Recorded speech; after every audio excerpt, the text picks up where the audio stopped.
মানে রাহিম, আপনাদের আজকে একটা জিনিস দেখাচ্ছি যে আজকে আপনারা দেখতে পারবেন যে রাস্তায় ট্রাফিক পুলিশের জন্য আইল্যান্ড থাকে, পাহারাদারের জন্য রাস্তার পাশে চৌকি থাকে। ঠিক হযরত খানজাহান আলী রাদিয়াল্লাহু আনহু আমলে তিনি এই রাস্তা থেকে, এই যে সেই পুরাতন রাস্তা আপনারা দেখতে পাচ্ছেন, বাগেরহাটের সর্বপ্রথম যে রাস্তা, এই রাস্তায় পাহারা দেওয়ার জন্য এই যে গোল আকৃতির যে স্থাপনাটা, এইখানে সবসময় চৌকিদার নিযুক্ত থাকতেন। সব পালাক্রমে 24 ঘন্টা পাহারা দিতেন। সেই চৌকির ধ্বংসস্তূপ কিন্তু আজকে পড়ে আছে। এই যে এইটা হলো সেই পাহারাদারের চৌকি, অর্থাৎ এই চৌকিটা আরও উঁচু ছিল।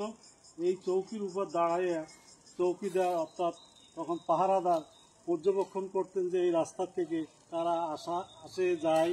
এটা সবসময় এইটা রাস্তা পর্যবেক্ষণ করার জন্য এই চৌকি, এরকম চৌকি আরও এই রাস্তায় আরও কয়েকটা আছে। আপনাদের একটা দেখাইলাম যে এই চৌকি,